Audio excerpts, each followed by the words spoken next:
Welcome to commerce classes. आज हम पढ़ेंगे difference between revenue and revenue from operations. इन दोनों टर्म्स का मतलब क्या है और ये दोनों एक दूसरे से कैसे अलग हैं, क्या डिफरेंस है दोनों में, क्या डेफिनेशन है इनकी, ये आज हम पढ़ेंगे। पर इससे पहले हम ये पढ़ें कि रेवेन्यू क्या होता है, रेवेन्यू फ्रॉम ऑपरेशंस क्या होता है, उससे पहले हमें ये समझना होगा कि बिजनेस में बेसिक ऑपरेशंस और बेसिक एक्टिविटीज क्या क्या होती हैं। Let us understand that. Suppose आपने एक बिजनेस स्टार्ट किया, तो जब हम कहते हैं बिजनेस स्टार्ट किया तो उसमें एक पर्पस डिफाइंड होता है कि क्या काम कर रहे हैं। तो आपका किस तरह का बिजनेस है? आपका रेडीमेड गारमेंट्स का बिजनेस हो सकता है, आपका स्टेशनरी आइटम्स का बिजनेस हो सकता है, आपका बेकरी आइटम्स का बिजनेस हो सकता है, ठीक है ना। सो आपके बिजनेस की ये एक्टिविटी है कि आप बेकरी आइटम बेच रहे हो, आप रेडीमेड गारमेंट्स बेच रहे हो, तो कोई भी एक एक्टिविटी हम पिक कर लेते हैं। सपोज आपका रेडीमेड गारमेंट्स का बिजनेस है। अब उसमें भी आपके बिजनेस में दो तरह के काम होंगे। One is that you are trading in the garments. Trade का मतलब होता है कि आपने स्टॉक्स खरीदे, किसी से बनी हुई चीज ली और उसको आके बेच दिया। सो आपने रेडीमेड गारमेंट्स, जो बने हुए गारमेंट्स हैं, वो किसी फर्म से, किसी मैन्युफैक्चरिंग कंसर्न से लिए और उनको आगे आप अपनी शॉप पर बेच रहे हो। तो ये हो गया ट्रेड, ठीक है। और दूसरा होता है मैन्युफैक्चरिंग। मैन्युफैक्चरिंग में क्या है कि आप बनी हुई चीज नहीं लेते हो, आप क्लॉथ ले रहे हो, उसको आगे रेडीमेड गारमेंट्स में कन्वर्ट कर रहे हो। मतलब आपने एक फैक्ट्री लगा ली जिसमें आपने मशीनें रखी हैं, आपने वर्कर्स एम्प्लॉय किए, वो लोग अब इसको रेडीमेड गारमेंट को स्टिच करेंगे। मतलब आपके क्लॉथ से रेडीमेड गारमेंट स्टिच होंगे और फिर उनको बेचा जाएगा। अब ये आपका मेन बिजनेस है। समझ रहे हो कि आपने या तो गारमेंट्स में ट्रेड शुरू कर दिया या आपने रेडीमेड गारमेंट्स को मैन्युफैक्चर करके बेचना शुरू कर दिया। ये कहलाती हैं बिजनेस की रूटीन एक्टिविटी और बिजनेस की ऑपरेटिंग एक्टिविटी। इसके अलावा बिजनेस कई और एक्टिविटीज भी करते हैं। लाइक आपने एक फैक्ट्री ली जहां आप अपना फैक्ट्री चला रहे हैं, उसका कुछ एरिया जो है वो फ्री है, वो यूज नहीं हो रहा। That part of the building is not in use. आपने 2 फ्लोर्स की बिल्डिंग ली थी, एक फ्लोर में आपकी फैक्ट्री चल रही है, एक फ्लोर खाली पड़ा हुआ है। तो क्या आप उसे खाली छोड़ दोगे? नहीं, आप उसको क्या करेंगे, आप उसको रेंट पे दे देते हो। तो आपको मिलनी शुरू हो गई रेंट की इनकम, आपको रेंट मिलना शुरू हो जाएगा। लाइकवाइज ये भी हो सकता है कि आपके पास जो बिजनेस का कैश है, आपकी लिक्विडिटी पोजीशन अच्छी है, आपके पास कैश काफी जमा है और अभी आपको इसकी जरूरत नहीं है। सो आप इस कैश को क्या करते हो, कहीं इन्वेस्ट कर देते हो। सो वहां से आपको मिलने लगेगी इंटरेस्ट इनकम, राइट। सो एक बिजनेस में उसकी ट्रेडिंग और मैन्युफैक्चर एंड ट्रेड एक्टिविटी के अलावा कुछ और भी रूटीन एक्टिविटीज होती हैं जिनसे उनको इनकम और रेवेन्यू रिसीव होता है। सो बिजनेस की एक्टिविटीज हम कैसे कह सकते हैं? एक होती हैं इसकी रेगुलर और routine activities.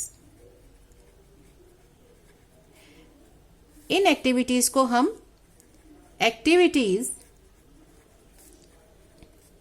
In the ordinary course of business, कि बिजनेस के रोजमर्रा के कामों में, डेली के कामों में ये काम आते हैं कि आप बिजनेस में रूटीन में ये काम कर रहे हो, रूटीन में आपको इतना रेवेन्यू मिल रहा है, रूटीन में आपके इतना पैसा जनरेट हो रहा है।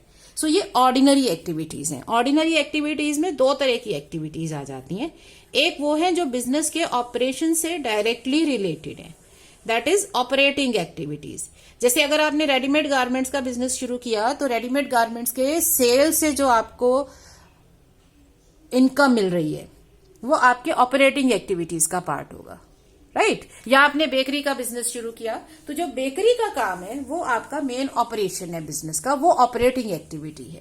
लेकिन जो दूसरी आपकी रेगुलर एक्टिविटीज हैं, जैसे आपने पैसा बैंक में जमा कराया, आपको इंटरेस्ट मिल रहा है, या आपने पैसा कहीं इन्वेस्ट कर दिया, आपको डिविडेंड इनकम, इंटरेस्ट इनकम मिलने लगी, या आपने अपनी बिल्डिंग का, प्रॉपर्टी का एक पार्ट रेंट पे दे दिया, आपको रेंटल इनकम मिलने लगी, वो कहलाती हैं नॉन ऑपरेटिंग इनकम और नॉन ऑपरेटिंग एक्टिविटीज। समझ रहे हो? जो भी बिजनेस में रूटीन में एक्टिविटीज चल रही हैं, जो रेगुलर रहेंगी, मंथली और एवरी वीक और हर रोज ये काम चलेगा और रूटीन में उनसे आपको रेवेन्यू मिलेगा। वो एक्टिविटीज आपकी दो तरह की होती हैं, operating and non operating activities. अब इसके अलावा बिजनेस की कुछ इररेगुलर एक्टिविटीज भी हैं, और irregular activities are those activities जो रूटीन में नहीं की जाती हैं।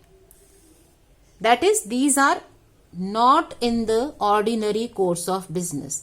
बिजनेस के रोजमर्रा के कामों में, डेली के कामों में, रेगुलर काम में ये नहीं आती हैं। These are not in the ordinary course of business. ये कैसी एक्टिविटीज हो सकती हैं? इन्हें हम इंसिडेंटल एक्टिविटीज भी कहते हैं। इंसिडेंटल एक्टिविटीज का मतलब है कि ये बिजनेस के काम के साथ बाय चांस उसमें आ जाएंगी। लाइक आपने एक मशीन फैक्ट्री में लगाई हुई है, अब इसको चलते हुए may be 10 years have passed. Now you find कि ये मशीन तो बहुत रिपेयर एंड मेंटेनेंस मांग रही है, एवरी अदर डे आपकी मशीन खराब हो जाती है, आपका काम रुकता है। सो अब आप इस मशीन को बेच के इसकी जगह एक नई मशीन लेना चाहते हो। तो जो आप इस मशीन को बेचोगे ये आपकी एक इररेगुलर एक्टिविटी है। It is not a routine कि आप हर दूसरे दिन या हर महीने मशीन बेच रहे हो, ये रूटीन का काम नहीं है आपका। सो इस एक्टिविटी को आप बोलेंगे इररेगुलर एक्टिविटी और non recurring activity. Non recurring इसलिए क्योंकि ये बार बार नहीं की जाती हैं। सो इन एक्टिविटीज में आ जाता है सेल ऑफ फिक्स्ड एसेट्स और इन्वेस्टमेंट्स। सो हम बिजनेस की एक्टिविटीज को रेगुलर और इररेगुलर में किस तरह से क्लासिफाई करते हैं कि रेगुलर एक्टिविटीज वो एक्टिविटीज होंगी जिसमें हमें ऑर्डिनरी काम में, ऑर्डिनरी रूटीन में जिस काम को करना है, जो बिजनेस का रूटीन का काम है। आपको रूटीन में गुड्स को बेचना है, आपको रूटीन में रेंटल इनकम मिल रही है, तो ये ऑर्डिनरी एक्टिविटी है, रेगुलर एक्टिविटी है। दूसरी हो गई इररेगुलर, जो once in a blue moon, कभी कभी होगी, हर महीने नहीं होगी, हो सकता है 2-3 साल में एक बार हो सकता है 4 साल में एक बार हो, तो उसे इररेगुलर एक्टिविटी बोलते हैं। इररेगुलर एक्टिविटी में जो भी ट्रांजैक्शंस होती हैं इन्हें हम बोलते हैं कैपिटल ट्रांजैक्शंस। अगर इस एक्टिविटी में हम कोई चीज खरीदते हैं, जैसे आपने एक बिल्डिंग बाय कर ली या आपने इन्वेस्टमेंट में पैसा लगाया, तो जो आप चीजें इसमें बाय करते हो वो आपकी बनती हैं एसेट्स। और अगर इस इररेगुलर एक्टिविटी में आपका पैसा जा रहा है, समझ रहे हो, तो वो हो गई आपकी एसेट। अब अगर इनमें से आप इसका अदर वे राउंड सोचो, आपने कोई एसेट बेच दी तो आपकी एसेट कम हो गई, तो वो हो जाएगी आइदर डिक्रीज इन एसेट या फिर इसमें आ जाती है लाइबिलिटीज बीइंग टेकन अप। जैसे आपने लोन ले लिया या लोन रीपे कर दिया, ये सारी है कैपिटल ट्रांजैक्शंस। तो कैपिटल ट्रांजैक्शंस या तो हमारी एसेट्स को अफेक्ट करती हैं या अफेक्ट करती हैं हमारी लाइबिलिटीज को। तो ये हमारे ऑर्डिनरी कोर्स का काम नहीं है, रूटीन का काम नहीं है। रूटीन के काम में क्या आएंगी? ऑपरेटिंग और नॉन ऑपरेटिंग एक्टिविटीज। इन एक्टिविटीज से जो भी पैसा जनरेट होते हैं, जनरेट होने का मतलब है या तो हमें कैश रिसीव हो रही है या हमें रिसीव होगी फ्यूचर में। इन एक्टिविटीज से जो भी कैश जनरेट होती है इनको हम कहते हैं रेवेन्यू। सो ये ट्रांजैक्शंस कहलाती हैं रेवेन्यू ट्रांजैक्शंस, और इनसे जो भी कैश जनरेट होगी उसे बोलेंगे रेवेन्यू। Are you understanding? तो रेवेन्यू का मतलब है कि जो कैश रिसीव हो रही है या रिसीवेबल है ऑन अकाउंट ऑफ ऑर्डिनरी और routine activities in the normal course of business including operating and non operating activities. Operating में आ जाता है सेल ऑफ गुड्स और providing of services, non operating में आ जाती है rental income, interest income etcetera. अब ऐसा भी नहीं है कि किसी भी बिजनेस में इंटरेस्ट हमेशा ही इस एक्टिविटी में आएगा, नॉन ऑपरेटिंग में। Consider the case of a bank. अब बैंक का तो काम ही लोन देना है और डिपॉजिट्स लेना है, तो उनका रूटीन का काम, उनका ऑपरेटिंग बिजनेस जो है वो ही लोन देना, इन्वेस्टमेंट रखना, फिक्स डिपॉजिट्स रखना है, तो उनकी ऑपरेटिंग एक्टिविटी में इंटरेस्ट आएगा और उनकी नॉन ऑपरेटिंग एक्टिविटी में बाकी चीजें आएंगी। जैसे एक बैंक है, बैंक ने अपनी बिल्डिंग का एक हिस्सा किराए पे दे दिया, तो वो रेंटल इनकम उसकी नॉन ऑपरेटिंग इनकम है, लेकिन इंटरेस्ट अब इसके लिए ऑपरेटिंग हो जाएगा। तो हम कैसे डिफाइन करते हैं एक्टिविटीज को कि बिजनेस में जो भी एक्टिविटीज हो रही हैं, जो भी काम हो रहे हैं जिससे रेवेन्यू जनरेट होता है या जिससे पैसा बिजनेस में आता है, उन एक्टिविटीज को हम दो पार्ट्स में बांट देते हैं डिपेंडिंग ऑन कि वो कितनी बार हो रही है ऑर्गेनाइजेशन में, रिकरिंग है या नहीं है, ऑर्डिनरी है या नहीं है, या रूटीन की ट्रांजैक्शन है या नहीं है। जो रूटीन की एक्टिविटीज हैं उन्हें हम रेगुलर या ऑर्डिनरी एक्टिविटीज बोलते हैं, जो कभी कभी होती हैं, इंसिडेंटल टू बिजनेस है। अब क्योंकि बिजनेस कर रहे हो, बिल्डिंग खरीदनी पड़ेगी, बिजनेस कर रहे हो, मशीनें लगाई हुई हैं, जब मशीन्स खराब होंगी उनको रिप्लेस करना है, उन्हें सेल करना पड़ेगा, तो ये ऑर्डिनरी नहीं है, ये इररेगुलर है, ये 8-10 साल में कभी एक बार होगा। सो इररेगुलर एक्टिविटीज को, जो ट्रांजैक्शंस होती हैं, उन्हें हम कैपिटल ट्रांजैक्शंस बोलते हैं, उसे बोलते हैं एसेट्स या फिर लाइबिलिटीज में चेंजेस लाना।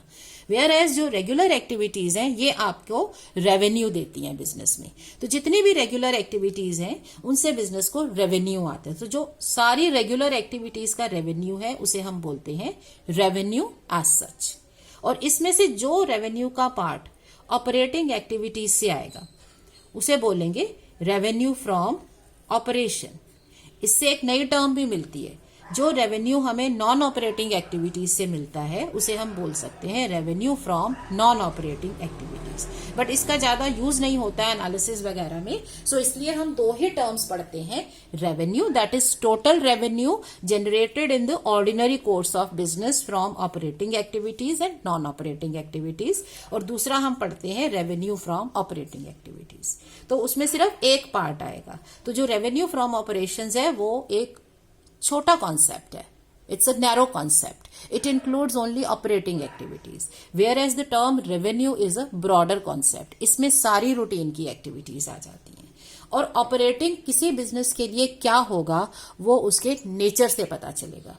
बैंक की ऑपरेटिंग एक्टिविटीज एक ट्रेडिंग कंसर्न की ऑपरेटिंग एक्टिविटीज से अलग होंगी। सो दोनों की ऑपरेटिंग एक्टिविटीज अलग अलग है। तो हम ये नहीं डिफाइन कर रहे कि ऑपरेटिंग एक्टिविटी में आता क्या है, ठीक है, कि इसमें गुड्स को सेल करना आता है या इसमें आफ्टर सेल सर्विस देना आता है या इसमें इंटरेस्ट लेना आता है, हम ये डिफाइन नहीं कर रहे, क्योंकि ये डिफाइन होगा on the basis of nature of the business. जिस बिजनेस के बारे में आप बात कर रहे हैं उसकी एक्टिविटीज और उसके जो मेन फंक्शन है उसके बेसिस पे ऑपरेटिंग और नॉन ऑपरेटिंग एक्टिविटीज क्लासिफाई होती हैं।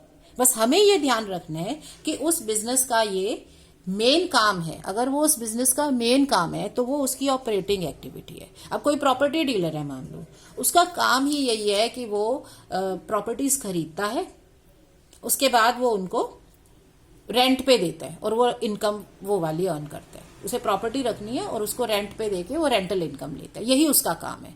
तो उसके लिए रेंटल इनकम उसकी ऑपरेटिंग इनकम हो जाएगी। समझ रहे हो? सो ऑपरेटिंग कोई चीज है या नहीं है वो इस पे डिपेंड करेगा कि उस बिजनेस का नेचर क्या है। बैंक के लिए इंटरेस्ट ऑपरेटिंग एक्टिविटी है, लेकिन एक बिजनेस में जिसमें सपोज स्टेशनरी खरीदी और बेची जा रही है उसके लिए इंटरेस्ट नॉन ऑपरेटिंग है। सिमिलरली एक प्रॉपर्टी डीलर के लिए रेंटल इनकम एक ऑपरेटिंग एक्टिविटी हो सकती है, अगर उसका काम ही यही है कि उसे प्रॉपर्टी लेके डेवलप करके उसे रेंट पे देना है, तो उसके लिए रेंटल इनकम ऑपरेटिंग एक्टिविटी है। सो आपको किसी भी बिजनेस कंसर्न में अगर डिफाइन करना है कि ऑपरेटिंग एक्टिविटी कौन सी है या नॉन ऑपरेटिंग एक्टिविटी कौन सी है, तो वो डिपेंड करेगा उसके नेचर पे। सिमिलरली इररेगुलर एक्टिविटी और रेगुलर में भी बहुत जो डिफरेंस का मार्जिन है वो बिजनेस के नेचर पे डिपेंड करता है। अब एक नॉर्मल बिजनेस में फर्नीचर को बेचना एक इरेगुलर एक्टिविटी है, क्योंकि वो फर्नीचर एज एन एसेट खरीदते हैं और उसको बिजनेस में यूज करते हैं। लेकिन अगर एक बिजनेस ही फर्नीचर का है कि फर्नीचर बनाया जा रहा है, फर्नीचर बेचा जा रहा है, तो उनके लिए सेल ऑफ फर्नीचर एक ऑपरेटिंग एक्टिविटी आ जाएगी। क्लियर है? तो जो हम डिफरेंशिएट करते हैं इन एक्टिविटीज वो डिपेंड करता है नेचर पे। तो हम ये डिफाइन नहीं करेंगे कि ये एक्टिविटी ऑपरेटिंग में आती है या नहीं आती है, हम सिर्फ ये डिफाइन करते हैं कि अगर कोई एक्टिविटी बिजनेस का मेन कंसर्न है तो वो उसकी ऑपरेटिंग एक्टिविटी है, और अगर कोई एक्टिविटी बिजनेस का मेन कंसर्न नहीं है वो एक्स्ट्रा ऑर्डिनरी कह लो या नॉन रिकरिंग है या इंसिडेंटल है, तो वो आपकी इरेगुलर एक्टिविटी है। क्लियर है? So the term revenue may be defined as, revenue आप कैसे डिफाइन करोगे? Revenue is the gross inflow of cash और रिसीवेबल्स, या तो तुम्हें कैश मिल गई या मिलने वाली है। That means any kind of consideration, जो भी आपको मिलना है, consideration in the course of ordinary activities of business. तो बिजनेस की ऑर्डिनरी एक्टिविटीज में जो भी आपको कैश मिल रहा है या मिलने वाला है उसे रेवेन्यू बोलते हैं। सो इट इंक्लूड्स, इसके दो पार्ट्स हो जाते हैं, revenue from operations, that is revenue from sale of goods और प्रोवाइडिंग और रेंडरिंग ऑफ सर्विसेज। तो जो भी आपका बिजनेस है उसमें जो आप मेन कंसर्न उसमें जो है उससे जो भी रेवेन्यू मिलता है उसे हम रेवेन्यू फ्रॉम ऑपरेशन बोलते हैं। और दूसरा होता है revenue from other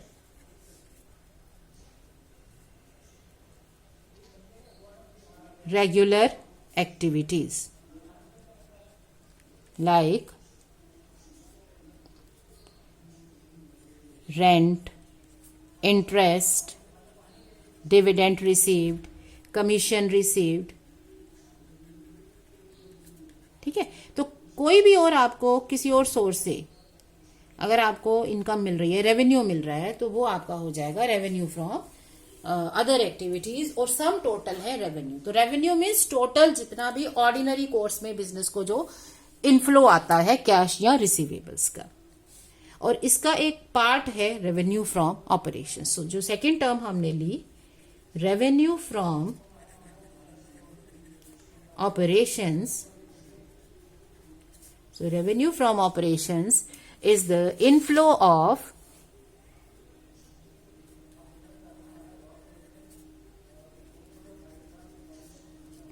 cash or receivables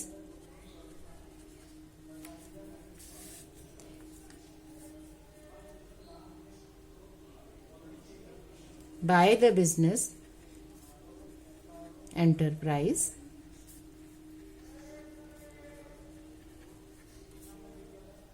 from its operating activities. और कौन सी ऑपरेटिंग एक्टिविटीज है? ऑपरेशंस और ऑपरेटिंग एक्टिविटीज। सो कौन सा बिजनेस की ऑपरेटिंग एक्टिविटीज है वो बिजनेस के नेचर पे डिपेंड करेगा। आपका फर्नीचर सेल करने का बिजनेस है तो फर्नीचर की सेल से जो रेवेन्यू मिल रहा है वो आपकी ऑपरेशंस है, रेवेन्यू फ्रॉम ऑपरेशन। अगर आपका बिजनेस है स्टेशनरी बेचने खरीदने का या बेकरी आइटम परचेज और सेल करने का, तो बेकरी से जो आपको कैश मिलेगा या रिसीवेबल्स आएंगे वो आपका रेवेन्यू है। उस केस में फर्नीचर अगर आप बेचते हो तो वो आपका इरेगुलर एक्टिविटी है। ठीक है? So this is how we define revenue and revenue from operation. But ये दोनों ही आपके रेगुलर एक्टिविटी से होते हैं। रिमेंबर, अगर कुछ भी हमें पैसा मिलता है इरेगुलर एक्टिविटी से तो वो या तो हमारी एसेट को चेंज करता है या लाइबिलिटीज को। जैसे आपने लोन ले लिया, लोन से भी पैसा मिलेगा, आपको पैसा तो मिलेगा ना, कैश आएगी आपके पास, लेकिन उसे हम रेवेन्यू नहीं बोलेंगे, उसे लोन बोलेंगे। उससे हमारी लाइबिलिटी बढ़ जाएगी क्योंकि हमें ये लोन रीपे करना है आगे जाके, तो ये एक लाइबिलिटी है। अगर आप कोई एसेट सेल करते हो, आपके पास एसेट है, अब उसका यूज नहीं रहा, आप उसको बेच रहे हो क्योंकि you don't need it now, तो उसको बेचने में जो पैसा मिला उससे आपकी एसेट पोजीशन बदलेगी, आपकी एसेट्स चेंज होंगी, बट उसे रेवेन्यू नहीं बोलेंगे क्योंकि ये once in a blue moon activity है, ये रूटीन में नहीं कर रहे हो आप। All right, so this is how we define revenue and revenue from operations. Thank you.